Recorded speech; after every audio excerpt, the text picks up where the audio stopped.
манай либертар сэдвэр лекц хийхэд бол анхандаа бол хэдэн жилийн өмнө бол айгүй хүнд байсан юм аа.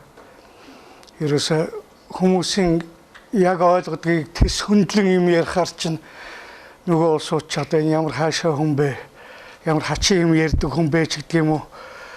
Бүх хүнд ойлгомжтой одоо юу гэдэг одоо 8 настай болчраас ухуулаад 80 настай буурлууд хүртэл одоо төр бол зайлшгүй ч гэдэг юм уу? Төрийн сүлдмийн өршөө ч гэдэг юм уу? Иймэрхүү юмны эсрэг юм ярих ч юм уу эсвэл одоо бүх хүний цээжилсэн нэг тийм нийгэмд амьдарч байгаа нүнэн татвар төлөх нь үнэн, төрөх нь үнэн, татвар төлөх нь үнэн гэдэг юм уу нэг иймэрхүү илт хүмүүстэй өстой ямар ч эргэцүүлэлгүйгээр хүмүүс хүлээгээд авцсан тэр зүйлийн яг эсрэг зүйлийг ярих явдал бол их хүнд байсан л да.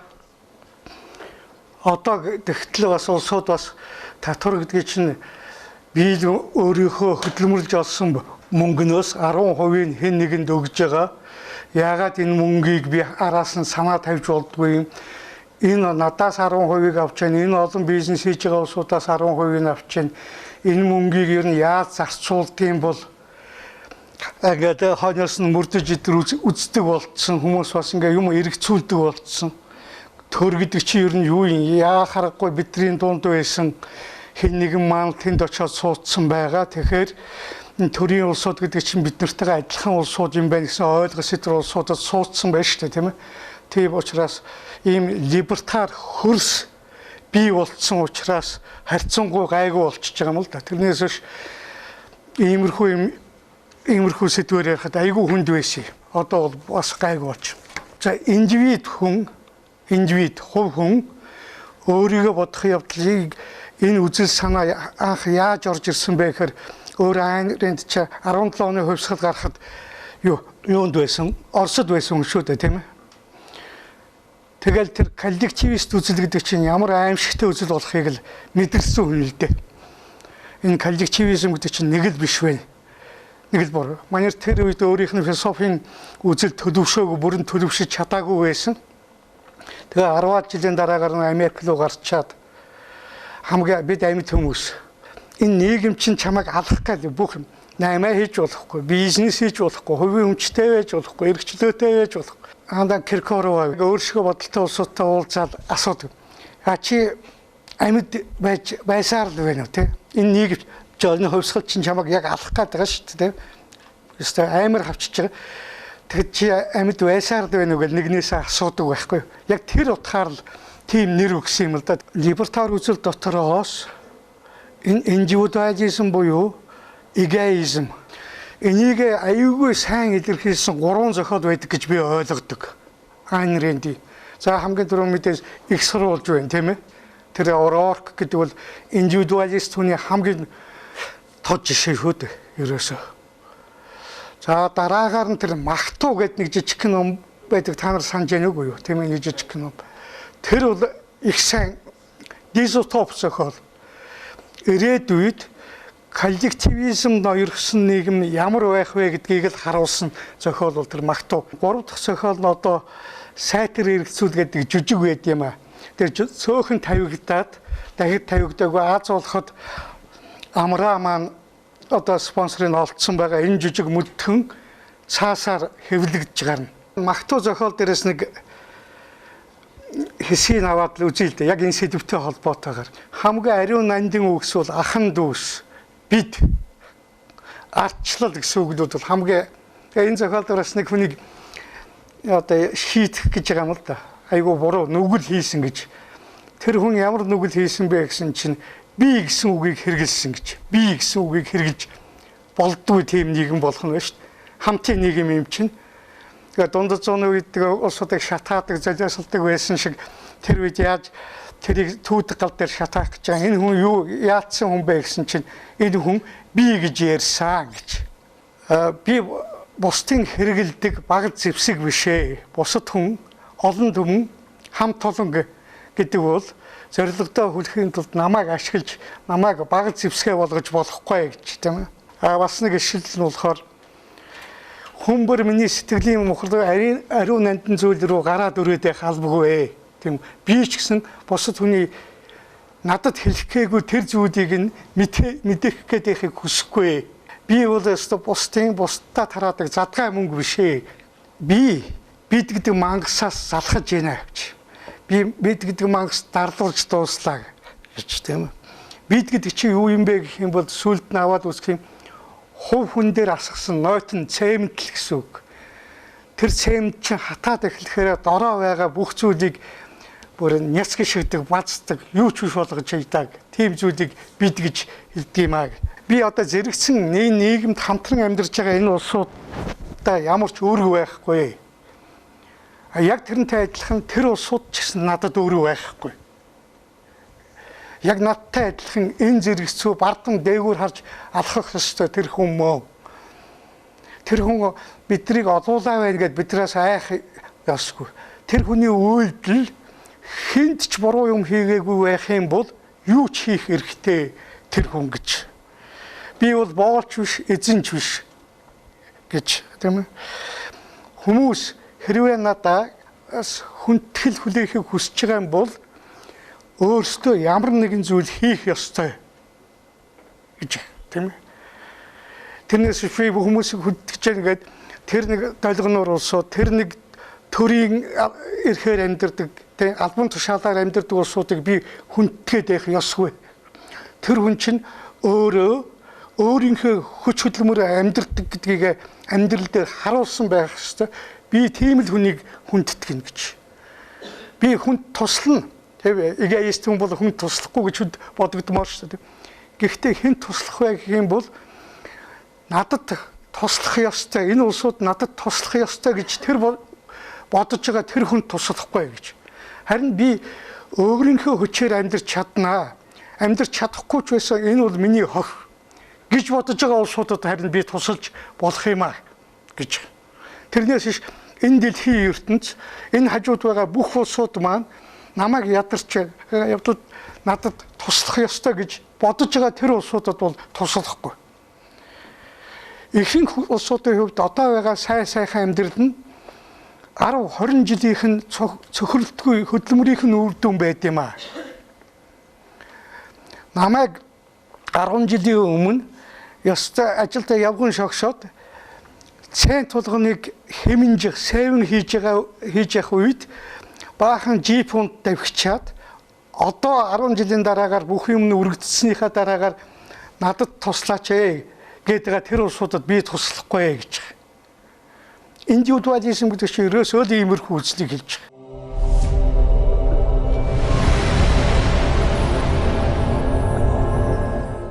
Хүн болгон өөрийн гэсэн тойрогтой байдаг гэж юм л та.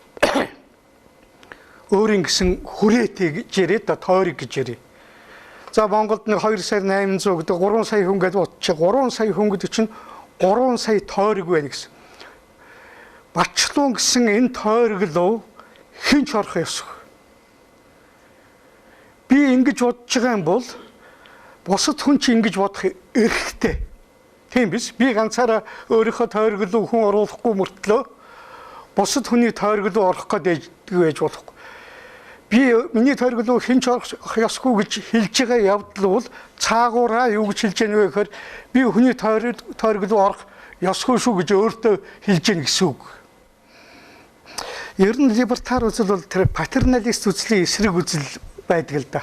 Миний амьдралыг надаас ухаантай хэн нэгэн хүн мэднэ. Надаас одоо цэцэн мэрэгэн ямар нэгэн хүн миний амьдралыг мэднэ ч гэдэг юм. Одоо сонгодог хэлбэр нь бол тэр дундад зууны сүм хийдүүд шүү дээ, тийм ээ.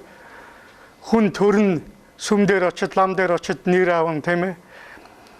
Амьдралдаа хамгийн чухал үйл явдал болох юу гэрлэх болно, мөн л сүмд очино, ламын зөвшөөрөл нас барна, мөн нүглээ амжилт гэдэг хүний амьдралын хамгийн гол үйл явдлуудыг тэр хүнээс өөрөөс нь өөр ямар нэгэн зүйл мэдээд эхэлж байгаа явдлыг бол патернализм гэж юм л та. За ийм үйл явдал бол коммунизм үед ерөөсөө маш их байсан, тийм ээ. Төр засаг гэдэг бол ерөөсөө бүхнийг мэддэг аав гэсэн үг. Фаада патерналист үзэл. Сүм хийдэг бүх юм мэднэ, эсвэл төр бүх юм мэднэ, эсвэл миний хажууд байдаг нэг ухаантай хүн миний бүх амьдралыг салж явдаг байх ёстой гэсэн ийм үзлийн эсрэг үзэл бол либертар үзэл байгаа юм л да. Ер нь амжилт ч минийх гэдэгтэйгээ адилхан би либертар үзэлтэй хүн бол алдаач минийх гэдгийг хүлээн зөвшөөрч чаддаг байх ёстой. Хүмүүс ихэвчлэн амжилтан дээрээ тулгуурлаж амьдралынхаа замыг сонгодог бол либертар үзэлтнүүд алдаан дээрээ суралцдаг. Амжилт төдийгүй алдаа бол миний багш гэж үздэг. Гэхдээ бид нар энэ алдааныхаа хариуцлагыг хизээч хинтэж хуваалцахыг хүсэхгүй байна. Тийм биш.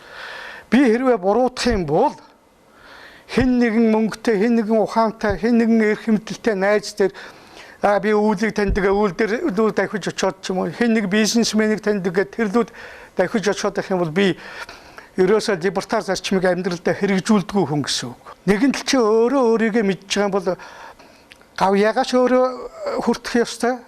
Алдааныхаа хариуцлагыг ч өөрөө үлээх. Хариуцлага гэдэг чинь ерөөсөө энийг л хэлээд байгаа. Улсууд их хариуцлага гэдгийг юу гэж ойлгодог вэ гэхээр ажилдаа 8 цагт очих байдаг юм уу? Даргийнхаа өмнө үгийн зөрчихгүй байдаг юм уу, тийм ээ? Боосынхаа өмнө яс байх явдал тэрийг тэгвэл хариуцлага гэдгийг би өөрийнхөө өмнө хүлээх явдаг. Бид нар эрхчлөөг эрхэмлдэг либертар үзэлтнүүд. Гэвөл эрхчлөөтэй байсныхаа бүх үр дагаврыг би өөрөө хариуцах ёстой. Тийм биз? Би жишээлбэл нийгмийн даатгал төлөх дургүй. Эрүүл мэндийн даатгал төлөх дургүй.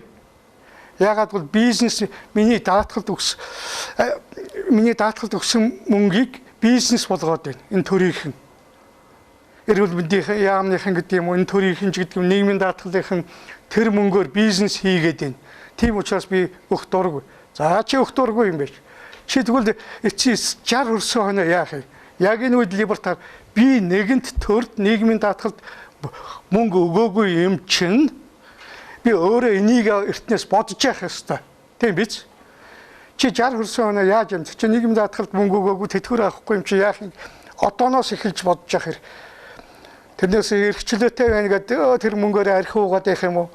Марихуандад байх юм бол тэгэл чи өөрөө л баларна. Ийм учраас чи өөрөө хариуцлагатай эрхчлөөтэй байсан чи хариуцлага гэж нэг юм байдгийг гэж.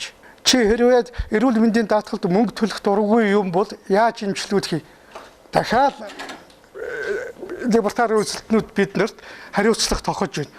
Тийм юм бол чи хортой зуршлаасаа татгалзах хэрэгтэй, тийм биз? Хин чамайг архиугаад байх шин, хин чамайг тамхи татаад байх шин. Хамаа авахгүй да татах. Гол нь энэ бүхний чи бие муудсан хойно энэ бүхнийхээ хариуцлагыг өөр хүнд авгаа дээрээ өөр хүүхэд дээрээ битгий тохоорой л гэсэн үг. Чи либертар зарчмаар амьдарч ирсэн бол одооноос хариуцлагатай байх ёстой шүү. Эрхчлөөтэй байгаа чи үнэн. Архиух явдал бол чиний дурын хэрэг, тамхи татах явдал бол чиний дурын хэрэг. Тэр байтхаа марихуан дах дээр явдал бол чиний дурын хэрэг. Гэхдээ энэ бүхэн чинь сүулт нь чамаас төлөөс авдгийн шүү гэдгийг чи мэдж явах хэрэгтэй учраас за хэрэгэлдэг байлаа гэхэд зохис хэмжээнд хэрэгэлж чаддаг байх хэрэгтэй. Энэ чинь бас чамаас сахилгатыг өөрийгөө захих явдлыг шаардж байгаа хэрэг. Өөрөө эрхчлөөтэй байсныхаа үр дүнг амсдаг, мэддэг байх. Хэрвээ би чадахгүй дээ. Юм яаж мэдэх гэж бодох юм бол одооноос сэвингээ сайн хийх хэрэгтэй. Хадгаламжаа тийм ээ. Нийгмийн даатгалд өгж байгаа мөнгөгээ яг өгч яах гэж бодоод хувьдаа хадгалдаг байх. Тэгэхээр нийгмийн даатгалд өгчхөөр чинь аяг бол 60 хүрсэн хойно нас барсан хойно тэр олдохоо үлчдэг шүү дээ зарим үедээ. Ер нь төр чинь биднийг дандаа басамжилдаг байхгүй юу? Яаж асуусан гэхээр чи ерөөсөө чи чадахгүй дээ. Надад хадгалуулсан дээр гэсэн үг шүү дээ тийм ээ. Чи үрчгэн. Чи надад хадгалуулсан дээр. Тэгэхээр 60 хүрсэн хойно өвчихгүй бол чи сард нэг жоохон энээс надаас авч агараад гэсэн үг. Тэгэхгүй би чадна гэдгийг үзүүлдэг байх хэрэгтэй шүү дээ. Бид нар чи хариуцлага өөрсдөө ухаантай ингэж ижил өөрсдөө хариуцлага төр тоххгүйгээр өөр дээрээ хүлээсэн хүн чинь төрийн өөдөөс бардам харж чаддаг болдог байх.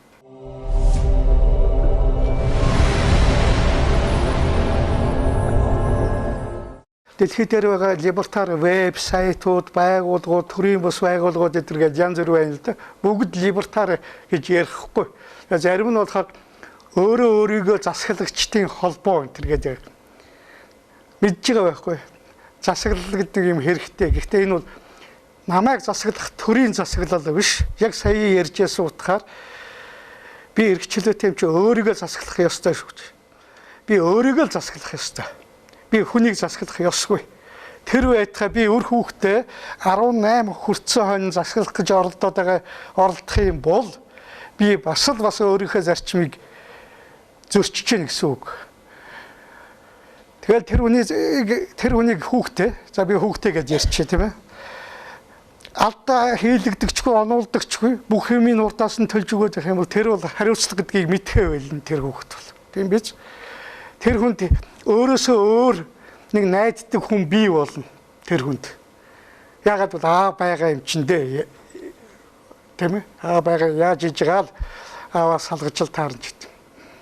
Тэгэхээр энэний чи бас нэг буруу тал нь юу байдаг вэ гэхээр би нэгэнд тэр хүнд хичнээн хүүхэдтэй ч гэсэн мөнгө өгөөд байгаа тохиолдол бас миний уцаар хөдөлдөг байхгүй. Чи 18 нас үеинд хүрсэн мөртлөө одоо болт надаас тийм учраас би нөгөө хүүхдэд захирж эхэлнэ. Тийм ээ? Ерөөсөө яагаад гэвэл аргагүй шүү дээ. Надаас аваад байгаа юм чинь хэрвээ надаас юу ч авдаггүй байх юм бол би тэр хүнд хүүхэдтэй юм хэлэх эрх байхгүй. Ягаад бол өөрийнхөө амьдралыг болгоод байна шүү дээ тэр хүн. Нэгэнт өөрийнхөө амьдралыг болгож байгаа тохиолдолд нь алдсан ч гэсэн өөрөө яаж хийж байгааг шарахаа нөхөөд байна шүү дээ. Тэгэхээр би хөндлөнгөөс юу юм бэ тийм хүүхэд ч дургүйц шүү дээ. Яашаа вэ? Яг би энэ удаа энэ дээр алдчихлаа. Гэхдээ би танаас юм аваагүй шүү дээ. Та яагаад надад дуурлаад байгаа юм бэ гэх юм бол би хэлэх үг байхгүй шүү дээ тийм. Яг энтэй адилхан бид нар төрөөс халамж гордоод байх юм бол төр биднийг захирах эрхтэй болоо л байх гэсэн үг.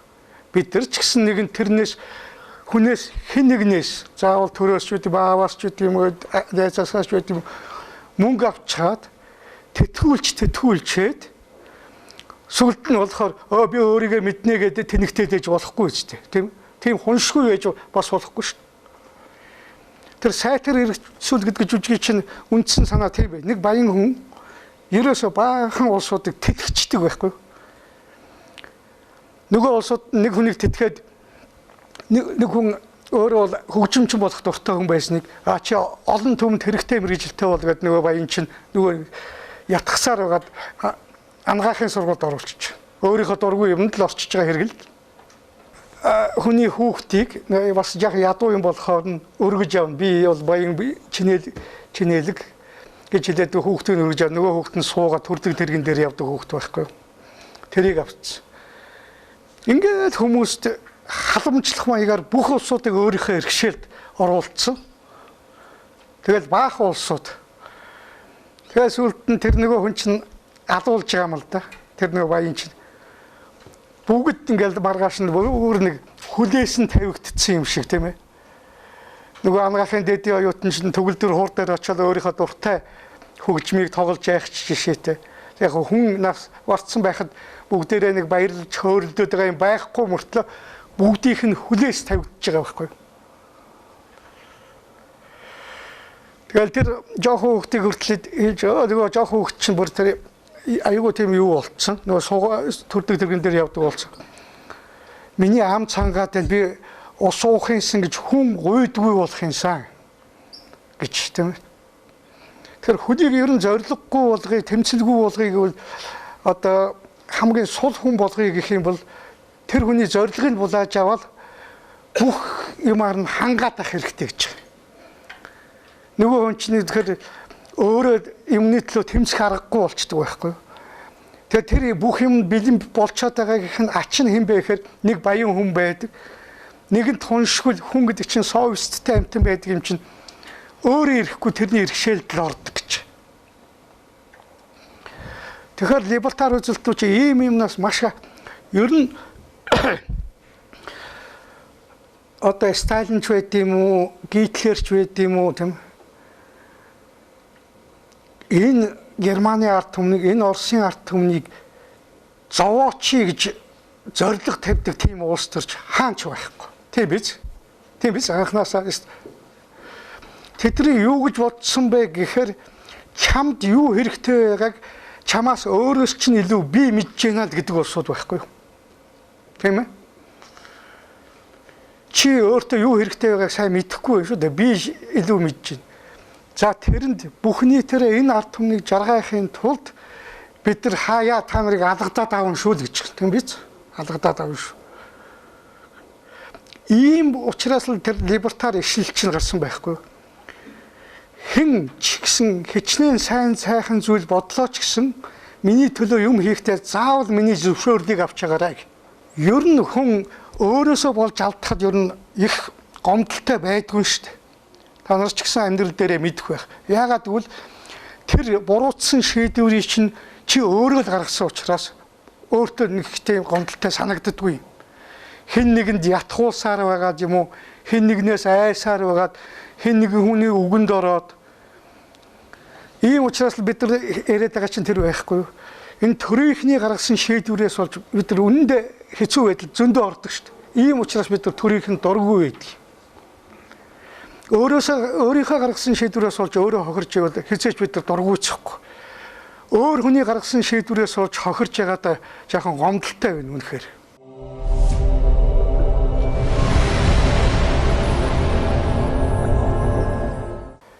Энэ намч тэр, энэ намын доторх фракцч тэр. Тэгээ өөрийнхөө бодлыг шулуухан хэлчихээс л айж ганцаардахаас айгаад байгаа байхгүй. Ялангуяа улс төрчийн мэргэжил бол хамгийн коллективист мэргэжил мөн.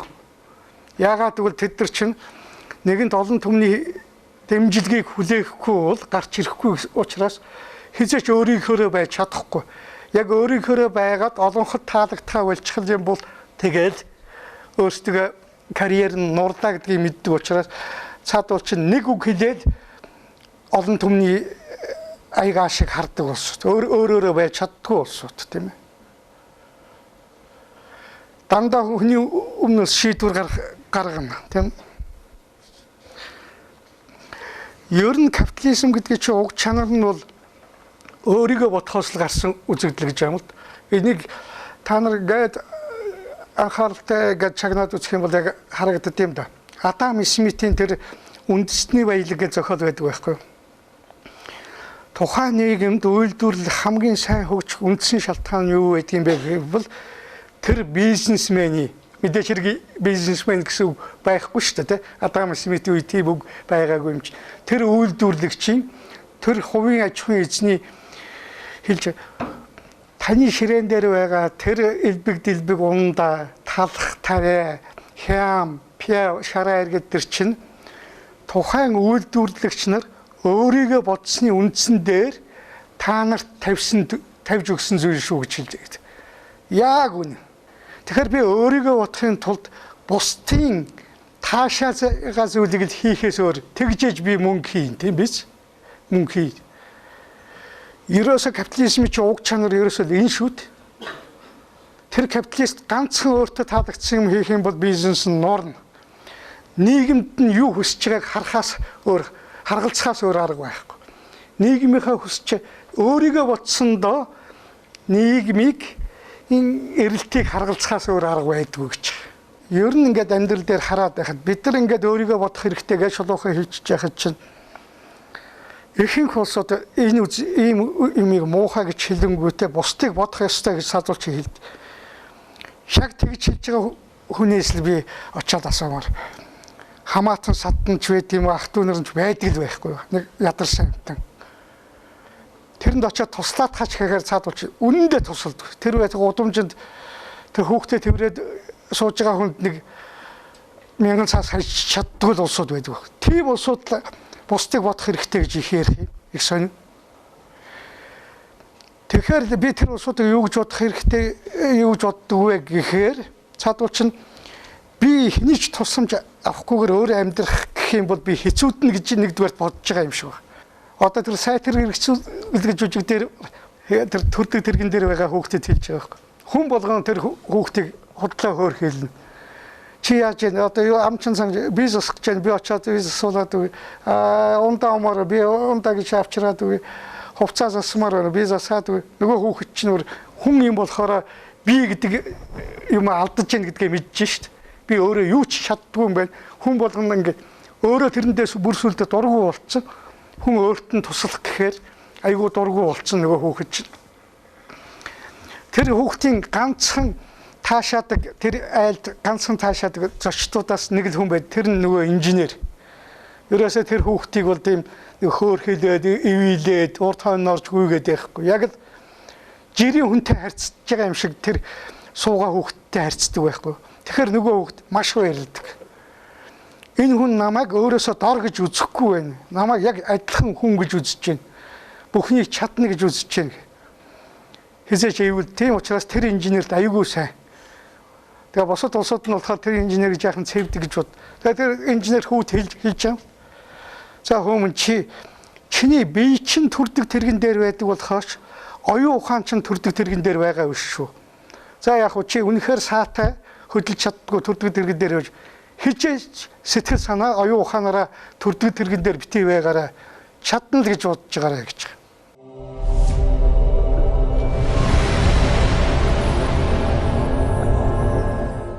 Монголд амьдарч байгаа 3 сая хүн гэдэг чинь 3 сая чадах байхгүй юу? 3 сая авьяас, 3 сая ухаан, 3 сая хөдөлмөрийн чадвар байхгүй юу? Эдгээр нэг төвшөнд байна гэж байдгүй. Ялгаатай болох ёстой бол ялгаатай болох ёстой. Яа их вэ тийм ээ? Гол нь шудраг бус замаар миний дээр битгий гараасаа. Төрийн эрх мэдлээрээ далимдуулж надаас илүү битгий амьдраасаа. Хуурч мэхэлдгээсээрээ далимдуулж надаас илүү битгий мөнгөтэй болоосаа гэж. Мэдээж амьдрал дээр хэцүү. Тэгээ энэ ийм бүх бизнесмэнүүд тийм шудраг болчоогүй байна. Одоо тийм ерөнхийдөө төлөвшсөн капиталист нийгэм гэдэг чинь ийм шалгаруулалт хийж байгаа юм шиг надад санагдаад байна. Социализм чинь хэн чинийг мүлждэггүй гэж тэрэн шиг худлаа юм байхгүй. Социалист нийгэмд хамгийн авьяаслаг, хамгийн ухаантай улсууд чинь дандаа нөгөө авьяаслаг бус улсуудтай мүлжүүлж ирсэн байхгүй юу?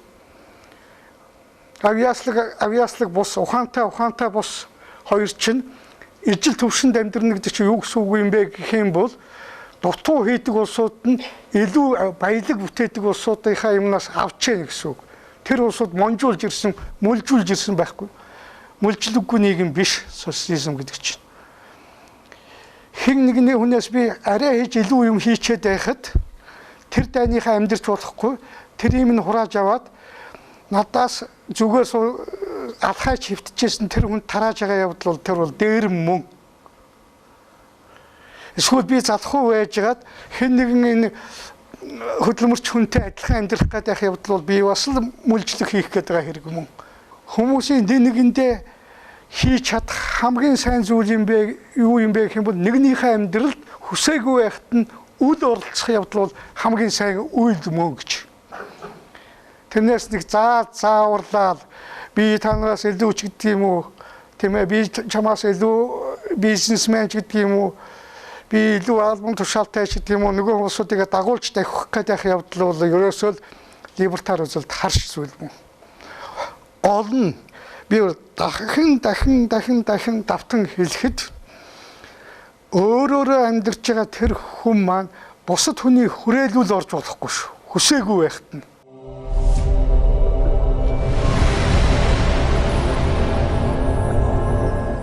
Энэ ертөнцийн дээр байгаа муу муухай юм болгон төр хүчрхэг болох үндэс нь болд юм а гэж. Төр тамирч гэж үгээр нь бол тийм хэлсэн. Хэрвээ ийм ядуу улсууд эдгээр олширхгүй бол гай гачиг 100 турхад малчд малаа алдахгүй бол төрд хэлэх үг нь ховор болдог байхгүй. Биднээс нэг мөнгө саах шалтгаан нь ховор болдог байхгүй. Хараач хажуу талд чинь нэг ийм хүн байж та нарын энтертэй туслахгүй мүү. Мэдээж энэ олон баян хүн, энэ олон ядуу хүн тусад нь олоод хувьяасаа мөнгө өгч чадахгүйгээс за бид нар хурааж аваад өгчийе гэдэг нөгөөдөл чи хэлээд нөгөө гайгач шин далимдуулаад баахан мөнгө хөрөмтлөх тэр хэмжээгээр байгууллага бий болох, бүтэц бий болгож эхэлнэ, тийм ээ. Зуд турханд туслах нэг нийгэмлэгч байдаг юм уу юу гэдэг засгийн газрын дэрэгдэх. Тэрэндээ нэг 10 хүн ажиллавал 10 хамаатныхаа усыг нөгөөдөлдөө машин унаагаар хангаж эхэлнэ. Ингээд нэг хүнд энд байгаа хүн ядуу байх явдал бол төрөл ашигтай. Төр бизнес их шалтгаан болж авдаг байхгүй. Ийм учраас нэг либертар зохиолд байгаад идэг. хэнийг ч өөрийнхөө төлөө төрийг битээ турхираа бусад руу турхираараа гэж хэлээд байдаг чинь тэр байхгүй юу? Би ядуу байна шүү. Надад нэг мөнгө цуглуулж өгөөч, халамж цуглуулж өгөөч гэж төрийг цаад төр чинь уухан тасал за тгийгээд шүүрээд авна. Тэгэл шүүрч аваад нэг баахан мөнгө татаал баахан бүтэц бий бол байгуулгын үйлгэл байшин барайл тэрэн дотроо тэгээд нөгөө зуд турхан алга болчоор нөгөө бүтэц нь хэвээрээ үлдчихдэг гэж байгаа шүү дээ.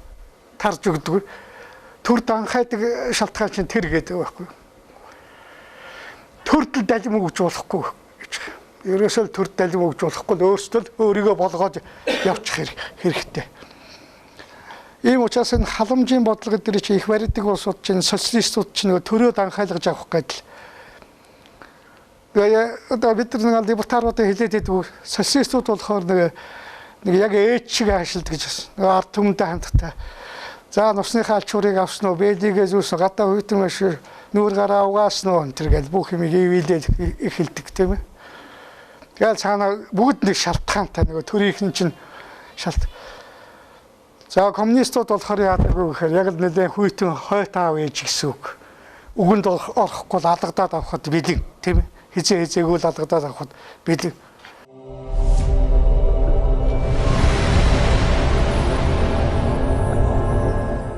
Би хичнээн баян байсан ч гэсэн за өсрээд жирийн амьдралтай улсуудаас нэг 20-30 жилээс илүү амьдрахгүй. Тэр хэдэн миллиард төгрөгтэй хүн чи яадаг вэ гэхээр нийгэм тархаачл байдаг. Тэгжээч тэр өөрсдөө сүлд нь бизнес хийдэг юм чинь. Мөнгө уушаад алга болчихно гэж байхгүй. Хичнээн төрөгч байсан нийгэмд орж эргэлдэж тий гүйлгэнд орчиж мөнгөө хийдэг байхгүй юу? Мөнгөө хийдэг тийм ээ. Ажлыгаа бий болгодог. Бизнесийгээ бий болгодог. Тэгэхээр нөгөө хүн чинь хавд арчих юм бол өөрөө 20 жил ч илүү амьдрахгүй аяг бол нөгөө хүнээсээ. Тийм ээ. Үргэлж машинаар явсан, үргэлж яагаад гэсэн учраас хөдөлгөөний туталтай. Эний чинь ойлгомжтой зүйл шүү дээ энэ чинь. Ийм учраас ер нь худлаа хоосон бусдын төлөө гэж хашгирхаа болох хэрэгтэй.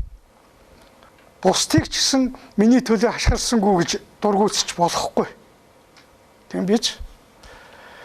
Гэхдээ л хүн тэр тусман монголчууд би эдгээр бол өөрөө ирэхгүй л өөр хүүхдүүдээ одоо юу гэдэг юм арчаагүй болох зам руу оруулд юм байна. Энэ ч надад ч байдаг үзэгдэл. Ер нь тэгээд хамч олонч байдал гэдэг чинь хариуцлагаас мултрахын нэг илэрлэл байдгийг шүү дээ. Хувь хүн эгоистууд, индивидуалистууд юу хийж байгаа гэхээр ерөөсөө энийг би хийн, хэний ч тусалцаагүй хийн гэдгийг хэлчихэд энийг би хийсэн. Би энэ зүйлийг чи би буруутаад хийчих юм аа, би буруутсан гэж бурууга хүлээж хамт коллективистуудын хамгийн гайтай юм алдааг эзэнгүүтүүлэх гэдэг байхгүй юу? Бид хийсэн гэх нь шүү дээ. Тийм ээ. Тэр бид гэдгийнхээ цаана өчнөө юм нуугдж яадаг. Хариуцлага юм эзэн олдож өгдөг. Ингээл нөгөө төрийнхэн чинь нөгөө үзэнгүй мөнгө урсгаж яадаг шалтгаан тэнд байдаг гэж юм л та.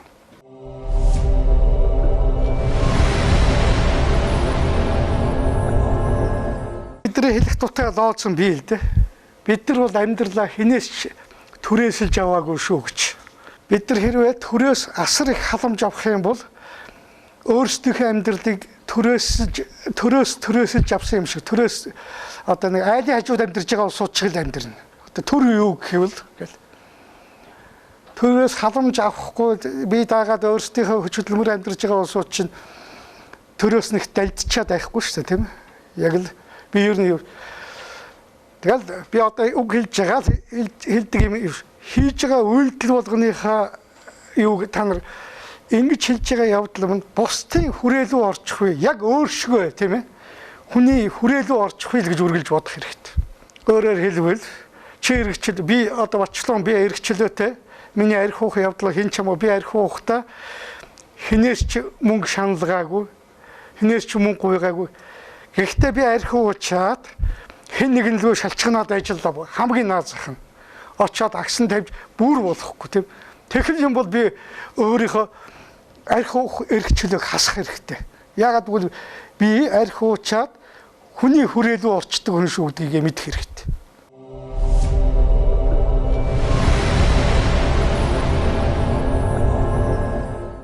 Яг суралцаж эхэлж байгаа бидний хувьд одоо өмнө нь бол энэ талаар ерөөсөө огт сонсоогүй хүмүүс ч бас зөндөө л байгаа шүү дээ. Тэгэхээр тэр хоёрын хоорондох зөрчил нэг тодорхой хэмжээгээр гараад байгаа шүү дээ. Гарч байгаа. Энийг яаж хамгийн гол нь зөв зохицуулах хэрэгтэй болоо гэдэг дээр амар их толгой өвддөг байхгүй. Ийм байх ёстой шүү дээ. Тийм байх ёстой шүү дээ. Миний эрхийг хүндлээч, би таны эрхийг халдахгүй. Ингээд хоорондоо ярилцаад явна шүү дээ. Гэхдээ л нөгөө талаас л яаж чөлөөн зөвшөөрөхгүй. Үгүй би чам заана, би чам сургана. Ийм байх ёстой гэж утдаг шүү дээ.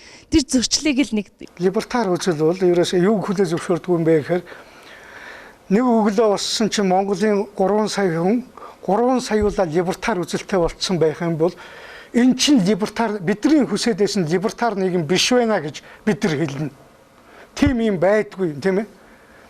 Хүн гэдэг чинь олон янз бодолтой байдаг. Анхнаасаа хүмүүжлэн одоо зүүнний хүмүүжлэлтэй гэж ярьчих л уучлаарай тийм анхнаасаа гэр орондоо тийм хүмүүжлэлцээ ус зөндөл байдаг шүү дээ тийм бүгдээр миний энэ ярьж байгаа юм хүлээн зөвшөөрөх албагүй шүү дээ тийм тэгээ бид нар яадаг вэ гэхээр ганц хоёр үг сольж үзнэ тэгээ болохгүй ерөөсөө зөнд нь хаяхаас зөнд нь л тавина хэцээ чи нэг заавал өөрийгөө ойлгуулах гэж хитрхи их ятгах явдал бол зөөлөн хүчирхийлэл гэж үздэг байхгүй бид нар социализм, коммунизм үед хүн өөрийн бодолтой байх эрхлэлийг халдаж байна.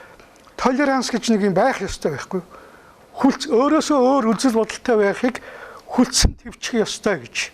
Бид нар чи хаширсан шүү дээ. Тийм юм байхгүй нийгэмд амьдарч хаширсан улсууд байхгүй. Та нар бараг мэдгүй. Социализм гэдэг чи яадаг вэ?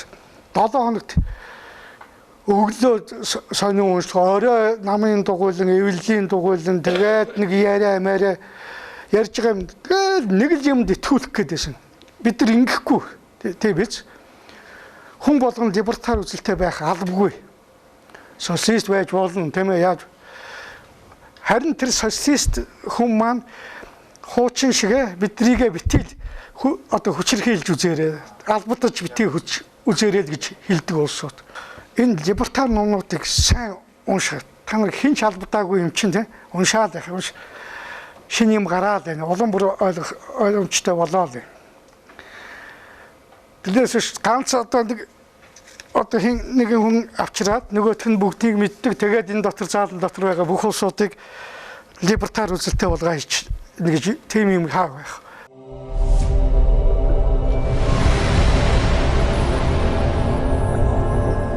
Та төр гэдэг бол байх ёсгүй юм гэсэн юм ярьчлаа шүү дээ. За тэгэхээр төр байхгүй гэчээд таны ярианд нэлээд хэдэн төр байнга төр гэсэн ойлголт байна. Тэгэхээр таны яриад байгаа төр гэдэг ойлголт нэгдүгürt юу вэ гэдэг асуулт.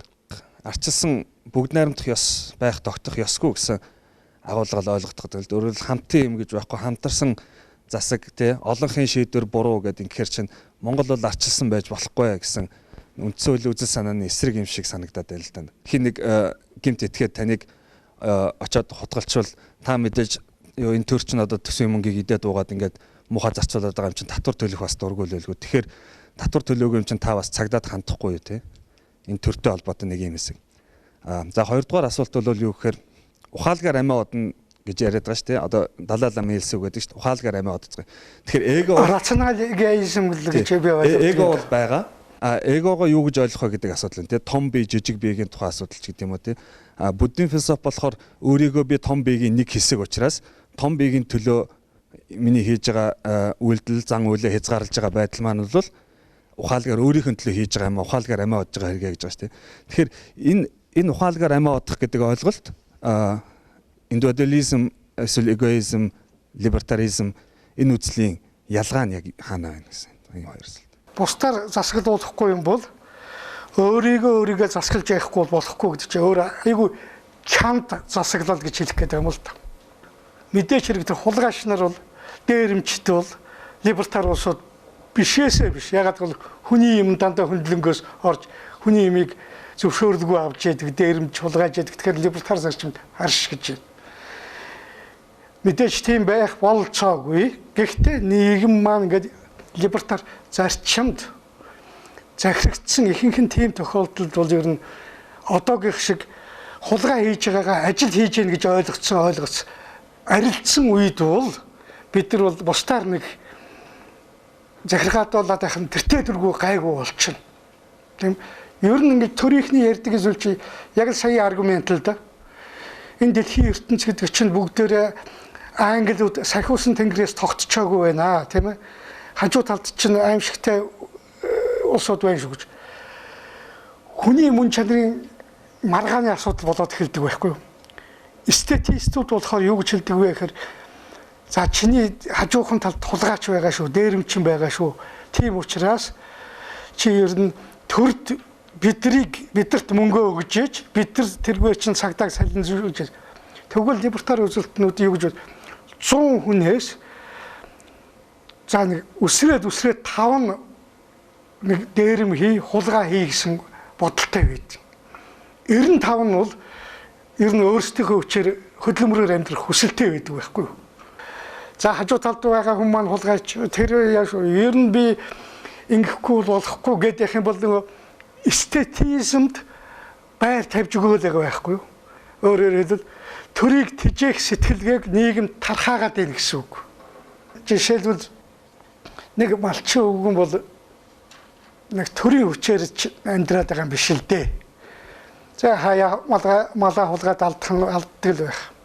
Тэр бол дандаа өөрийнхөө хүчээр л амьдарч ирсэн байдаг байхгүй тэр малчин өвгөн бол. Хинээч тусламж аваагүй. За заримдаа тийм амьдралтай ус зөндөл байна шүү дээ. Тийм амьдралтай эмчнэрч зөндөө байна, багш нарч зөндөө байна. Яг л өөрөө яг хүнд юм хийж өгөө тэрнийхээ хөлсөөр амьдарч байгаа ус тэг чин төр заавал тэр багш сурагч хоёр, тэр багш профессор оюутан хоёр, тэр малчин хэрэглэгч хоёрын дундуур орохгүй л гэдэг, зүтгэл гэдэг байхгүй. Би хэрэгтэй шүү гэж хэлээд байгаа учраас нь дундаас нь юм үлдээх гэдэг. Ер нь тэр чи яагаад авсан татвараа яг тэр чигээр нөгөө хэрэгтэй улсууд нь тархаачдаг бол окей. Энэ бол яг жинхэнэ бидний хүсэж байсан нөгөө үйлчилгээний байгуулагч нь мөн байна гэж хэлмээр байна тэр. Тэр тэгдэггүй. Асар их зүйлийг өөртөө авч үлдээдэг байхгүй. Асар их зүйлийг шүү. Энэ аппараттай, энэ машин хэрэглээндээ, энэ гадаад томилолттой тийм учраас бид тэр талаас нь харж үргэлж шүмжилж явах хэрэгтэй. Гэсэн утгаар төрийг ер нь үгүйсэх байр сууриас ирж байна. Арчилсан ёс гэдэг чинь ерөөсөө одоо бид нар 90 оноос байсан үзэгдэл гэж ерөнхийдөө ойлгоод байдаг байхгүй юу? Хамгийн сонгодог хэлбэрээр хизээ арчилсан гэдэг чинь байсан бэ гэвэл 2000 жилийн өмнө Афинд хамгийн сонгодог хэлбэрээр байсан. Гэтэл тэр нийгэмд чинь дайн, байлдан асар их гардаг байсан. Тэр нийгэмд чинь Сократыг арчлалын цаазаар авсан. Тэр нийгэмд чинь арчлалаараа асуудлыг бүгдээрээ шийддэг байсан. Хов хүний ухаалаг санал дандаа хаягддаг байсан байхгүй. Нэг юм арчлалыг шаалдаг. Бид нар арчлалыг шүүмжлэхдээ бидний шүүмжлэл бол арчлалыг шүүмжилсэн социалист шүүмжил биш шүү. Бид нар арчлалыг шүүмжилсэн шүүмжил бол арчлалыг шүүмжилсэн консерватив шүүмжил биш шүү. Тэр нацист шүүмжил бүр биш шүү. Бидний шүүмжил бол бид нар бол арчлалаас цааш явсан улсуудын шүүмжил гэж өөрсдөө хэлээд байдаг.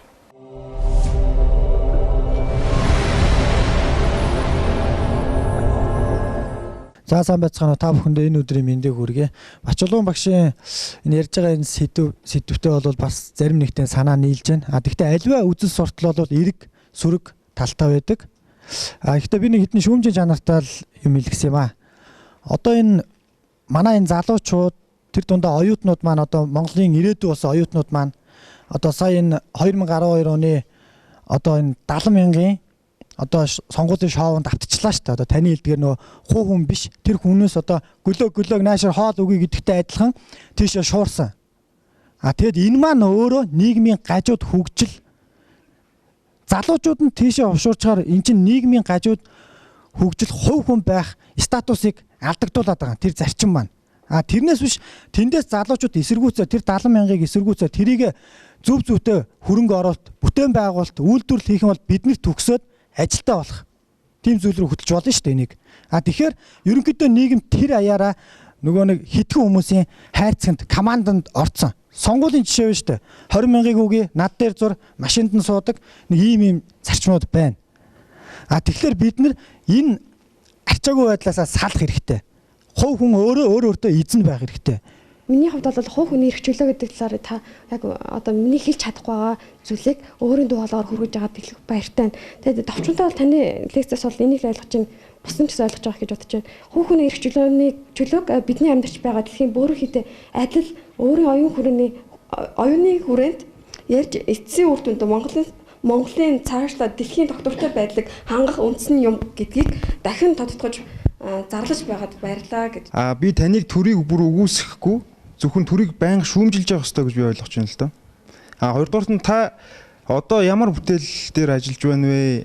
Нэг Амартайсан Трубик хэдрийн нэг ном орчуулж байсан. Энэ хизээ дуусах юм болоо гэдэг хэлсэн байна. Тэ ер нь төрийг шүүмжилж байх ёстой л дээ. Яг энэ чинь ёс суртахууны эрхтэй бид нар төрийг шүүмж. Ёс суртахууны эрх гэдэг нь би юу хэлж байгаа гэхээр тэнд очисон төр гэдэг газар очисон улсууд чинь биднээс ажил гүйж тэнд очисон байдгүй байхгүй. Энд чинь нэг ийм ажил байд юм байна. Энэ ажилд ороход та нар зөвшөөрөл өгд юм байна гэж тийм ээ. Тэгээ биднээс зөвшөөрөл гүйж очдөг үедээ одоо энэ сонгуульд албан тушаалтангууд тэгээ бид нар нэг энэ зөвшөөрөл өгсөний хувьд бид нар тэднийг шүүмжлэх ёс суртахууны эрхтэй. За бидэнд бас төрийнхний шүүмжлэх эдийн засгийн эрх. Учир нь тэнд байгаа улсуудыг бүх зардлыг бид нар тэдний байдлаар тэдний ар гэрийн зардлыг бид нар даадаг тийм биз? Бид нар татвараараа төлдөг. Ийм учраас бид нар тэдний шүүмжлэх эрхт зүгээр шүүмжлэх дуртайтай шүүмжлээд байгаа юм биш. Бид нар шүүмжлэх эрхтэй гэдгийг мэдчих ёстой. Бидэрт ийм эрх байгаа гэдгийг хамгийн сайн бидэрт мэдрүүлдэг үзэл бол либертар үзэл гэж би хэлэх гээд байна л да. Бүгдээрэнд нь баярлалаа.